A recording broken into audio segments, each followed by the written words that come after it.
Hello there, and welcome back to the channel. So, I don't think I need to give an introduction to what K-pop Demon Hunters is. Some of you are probably tired of seeing them or hearing Golden everywhere. Now, Golden did finally get beat globally, but let's keep it a $1.50. Are we really gonna say Taylor Swift's new album is good? She's on some gooner material right now. Kelsey cannot be that good, bro. Why are we still here? Just to suffer? Look, I could go on a whole rant about how much of a dumpster fire everything about this album is, but I think we'd all rather drink bleach and talk any more about Life of a Showgirl. Anyways, the team behind K-pop Demon Hunters have a golden opportunity on their hands. Get it? Golden? Oh, brother, this guy stinks! Okay. Enough with all the jokes now. What I'd like to propose is a live Huntrix concert. Now, I'm sure a regular concert of the real musicians might already be in the works. I mean, they did just make an appearance on SNL and Jimmy Fallon. However, what I'd like to see is something more akin to Hatsune Miku.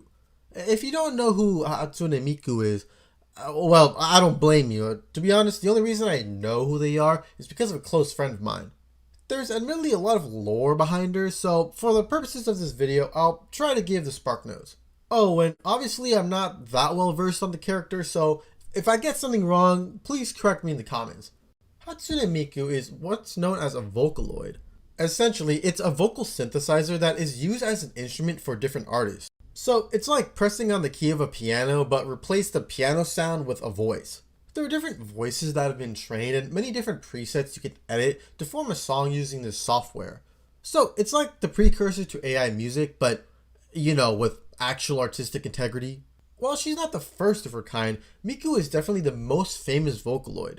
The company decided to put a face to the voice, which might have been one of their most brilliant decisions. That's because most, if not all, her content is made by fans. So you essentially have a global community collaborating to develop an artist's music, which I think is pretty cool. But probably the most impressive thing about her is the fact she holds live concerts.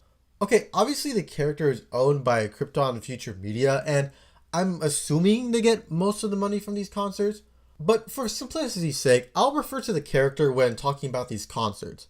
Anyways, the really cool thing about Miku is that she practically appears live as a hologram. Now, it's not a true hologram like we see in Star Wars. Rather, there's a clear LED screen which she's projected onto, giving the illusion she's performing on a stage. Of course, all the characters' actions are animated before the concert, but the projection and the live band really help with the immersion. And while Miku might still be considered niche to the wider Western community, she's a pretty huge deal worldwide. She's gone so far as to collab with Lady Gaga, Pharrell Williams, and even made an appearance at 2024's Coachella. The technology is already there. I'm certain the same could be done for Huntrix. I'll go over specifics of the concert in a bit, but I think it would be interesting if we had different LED screens that could be projected onto. Like, we'll have the main one for the singers, maybe another one in the back for changing backgrounds, and perhaps some in a few other places around the arena, which I'll get to once I describe my ideas for the show. Of course, I'd want most of the earnings to go to the actual voices of the singers, EJ, Audrey Nuna, and Ray Ami. They'd also be the performers Huntrix would be based off, so they'd wear a mocap suit and do the performance at a studio, then the animators will model Huntrix's moveset off their models. We could also have the regular voice cast return for dialogue that will be featured. The legality of who owns Huntrix and their music seems pretty complicated, so moving forward, I'm just going to refer to the owners as Netflix. Now, supposedly hologram technology is already here in a limited capacity, but to be honest, I'm quite skeptical of how true this is. And even if it is, I'm not sure if it's advanced enough for a full-on concert yet. I mean, Huntrix performing in this box would be pretty shameful. I mean, it's already pretty horrible what they're doing with Stan Lee. Regardless, technology is surprisingly the easiest part of the concert in my opinion. What I think will be the biggest challenge is the runtime. As it stands, the official track listing is about 40 minutes. Now, one of these is a repeat as there's two different versions of Takedown, so that can be included. The score suite is more instrumental and not specifically Huntrix affiliated, so that can be there. Theoretically, Strategy, Love Maybe, and Path could be included, but those are made by outside artists, so I'm not sure how the legality of that would work. Plus, I don't think path fits the discography of Huntrix or the Saj Boys. So to keep it safe, those 3 songs are unfortunately cut from this list. Taking all that into account, the total amount of singing time in this concert would be a shocking 22 minutes and 11 seconds. You're kidding me, right? You're kidding me. That's pretty bad. Obviously, I want people to get their money's worth, and with how badly Scam Master has made buying tickets, and even if all the songs on the track listing were included, I don't think a mere 40 minutes is enough to justify the cost of today's tickets. So, what exactly do we do here? Well, let me go over how I'd organize this concert, and hopefully I can answer this question. First off, the stadium will be designed like the one at the end of the film, next to the Nansam Tower. This will be very important for later. There will be 2 or 3 massive screens above the stage.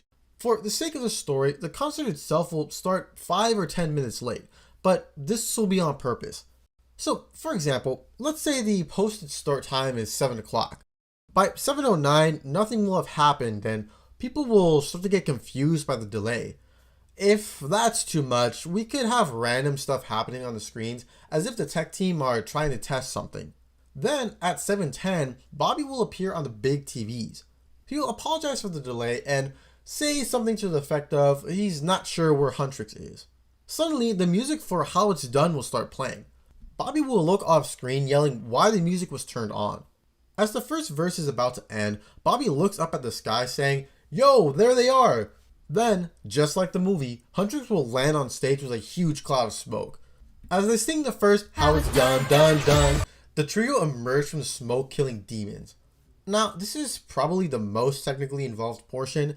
I'm not exactly sure how they'd emanate the trio flying onto the stage, or the portion of them jumping out of the smoke killing the demon. Regardless, the last 2 verses of the song play with associated lighting and choreography. As the song ends, blue and gold lights will shine throughout the stadium, showing the current state of the Han Moon. This will be just like how it's depicted in the film. Hopefully, people don't get blinded. After the song, Rumnu will be like, or whatever city they're at. Mira and Zoe will say they were late because the airport delayed them. Then they'll thank everyone for showing up and saying they've got a special night planned for everyone. So far, if we're including the delay, this should account for 16 minutes of concert time. So far, so good. The next part is a bit tricky since the next officially released song in the universe is Golden, and I want to save that for later. So what happens? Well, there's a few options here. The first option will depend on the artist's consent, but Huntrix could sing songs from the artists themselves. Audrey Nuna and Rei have a pretty sizable discography, and EJ is going to release a single titled In Another World in a few days from recording this. It might even be out by the time you're seeing this video. So if the artists are okay with it, their songs could be used as if they were Huntrix's songs. There'd probably have to be quite a bit of rewriting to make all 3 sing, and admittedly I'm a bit worried the rights to their music would be handed over to Netflix. So option 2, which would be an even bigger curveball, is to make entirely new music for the concert. Yeah, I have no idea how this would go. I know artists have revealed new music at their concerts before, but you have the disadvantage of nobody knowing the songs. Meaning it'll be a lot harder to get people to vibe since in traditional concerts, people go crazy because of a song they've heard countless times. I mean, 2 of Avicii's biggest songs, Wake Me Up and Hey Brother, were almost considered failures because of how concert audiences received those songs. I contemplated saying this concert should take place after the release of the sequel, since we'd have more songs then. But who knows when that'll even happen? Plus, those songs might be dependent on the plot of that specific movie, much like the ones of the current ones are. So to avoid any narrative inconsistencies, the team will have to come out with immediate bangers at the same level as the other songs. Hopefully, people will like the idea of getting extra songs from this concert. Or in preparation for the concert's debut, the official Huntrix page could release these songs as if they were part of the universe. Then, when we see the show live, we'll already have an attachment to these songs. Whether the songs they pick were from the artist or entirely new, I'd put 4 after How It's Done. If each song is about 3 minutes, then we've reached around the 28-minute mark, with potential dialogue being mixed in there. At this point, it'll be a relatively normal concert outside of the intro. However, this is where things start to change. So Huntrix will start to play their 5th song, Golden. I mean, the first couple seconds will literally start to play. However, as Rumi lifts the microphone to her mouth, the music stops. The trio all look at each other in confusion. Random smoke starts spraying from behind them. Shadows emerge from the smoke. Suddenly, a voice announces, "This party's over." The two groups banter for a bit, but ultimately the Saja boys push Huntrix off the stage and take over. Genu will say something to the effect of, "You all know who the real stars of the show are, right?" As if on cue, Soda Pop will start playing, and the crowd will probably go wild. The colors of the Hanmoon shift to a combination of blue and purple. With all the shenanigans, we've probably reached the 40-minute mark. From here, I think it'd be cool if we interrupt the music for a battle sequence. Huntrix will have gained enough power to take on the Saja boys. As the trio enter the stage, they begin to sing Takedown. This will really be an opportunity to show off the lighting and pyrotechnics. Mira and Zoe will face off against the Saja boys in full force with lights, fire, and lightning effects going off with every hit. Meanwhile, Rumi and Genu will have a much lighter fight, resembling that of the Mandarin and his wife in Shang-Chi. This is to elevate their Romeo and Juliet type romance. I think it'd be interesting if the Saja boys added their own version of Takedown. I think that'd get people excited. All in all, I'd like the sequence to be about 5 minutes long. This is to give enough time not only for the song and fight choreography, but also to emphasize the different aspects of the story. Somehow the fight will continue off stage. Now, I'm not certain about the specifics of this next part, but the giant TVs will transition to what's happening behind the scenes. Specifically, it'll focus on the conflict between Rumi and Genu. Rumi will say Genu was holding back during their fight, to which he'll say she did the same. They'll start discussing their feelings, and Rumi proposes the Saja boys leave the concert in exchange for the salvation of Genu's soul. Just like the film, the duo will start singing Free. This will be the only quote-unquote televised portion of the concert. I'm not really sure how this would narratively fit the structure of a concert, and I also don't want it to be like The Office where cameras are following them everywhere. So I hope people will be immersed enough to not care about the details. Or, maybe someone in the comments could help me out with this. This is one of my favorite songs from the film, and I'd really hate to leave it out. As the duo continue to sing, the Hanmoon in the arena will turn into a bluish pink color. Now, while I personally didn't mind this part of the film, I know a lot of people wanted a certain something to happen between the two. So, in honor of the fans, Rumi and Genu will kiss at the end of the song. One's for the girls. Give the people what they want. Afterwards, the scene from the movie will play out where Genu agrees to make the Saja boys leave. With all the dialogue, we'll have probably reached the 50-minute mark. The screens will flicker, and Bobby will apologize again for what's been happening at this concert, but things are handled and the show is back on schedule. Now, we finally get the much anticipated Golden. I'm sure the people will go the craziest for this one since it's Huntrix's most famous song.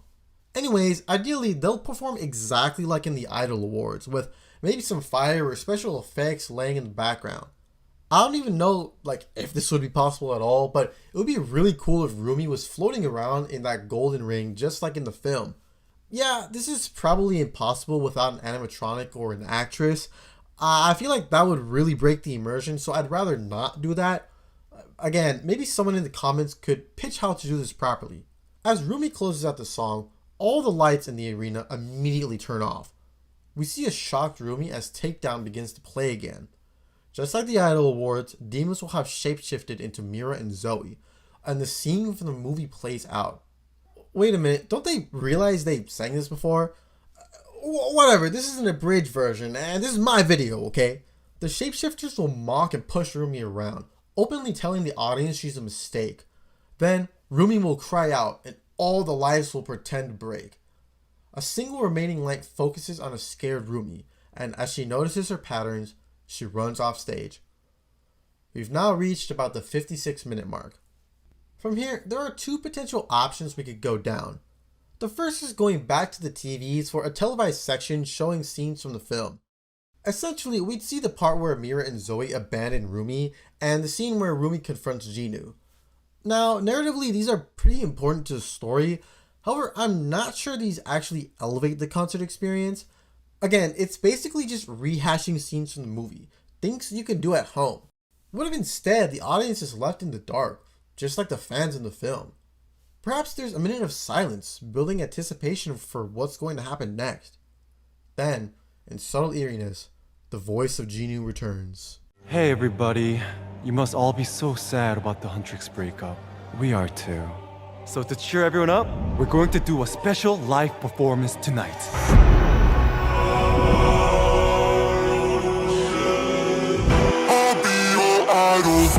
This is why it's important for the stadium to be designed like the one at the end of the movie, because in story, it's exactly the same one. As the Saja Boys continue to sing, purple and red fire will continue to grow, with the figure of Guima brightly illuminated onto the back LED screen.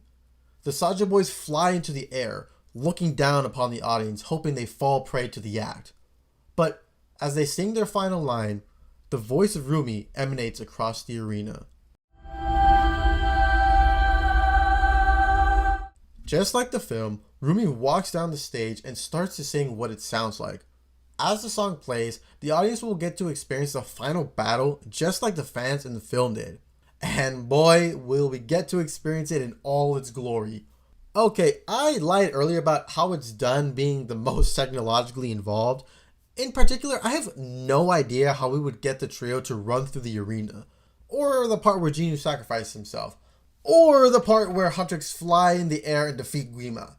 Sure, we could have animatronics or actors do this, but again, I feel like that risks losing the immersion. Clear LED screens could be placed on the walkways, but A, the projector angles would have to be very specific so that their images aren't projected onto the audience. And B, they'd have to be elevated for only that last song, so as not to risk lights glaring onto them during the rest of the concert. And obviously I don't know if this is actually possible or not, I'm just spitballing ideas here. Anyways, as Huntrix defeat Guima, the stadium's lights suddenly shift and the Hanmun's colors turn to that sparkly rainbow type color at the end of the film. The sections for Your Idol and What It Sounds Like take up approximately 9 minutes. This means the current concert time is 65 minutes. If we include those televised sections, that's 68 minutes. The trio will then apologize for all the wackiness and will conclude by singing Golden one last time, without interruptions or breakups. Huntrix will give their final address to the audience by bowing, thanking everyone for showing up, and descending into the stage. At its current run, my proposed Huntrix concert will have a total runtime of about 70 minutes, or 1 hour and 10 minutes. This time could very well change depending on the length of the dialogue, if songs are extended, or how many of those new songs are included. This is still pretty short as far as concerts go. I mean, most go anywhere from 1.5 to 2.5 hours. Not to mention, this total time includes that 5 to 10 minute intro of silence or technical glitches or Bobby yapping. But I hope the technical marvel will be enough to satisfy people. Once again, whoever owns Huntrix could theoretically release an EP before the concert and include those songs, but I don't want to pad out the concert just for the sake of adding time. I feel like that has its own problems. Regardless, I think this would be really cool to see, and I'd love to see Huntrix live. But these are just my thoughts. What do you think of all this? How would you organize a Huntrix concert? Is it even a good idea? Let me know down below. Thanks for watching, and may the Force be with you.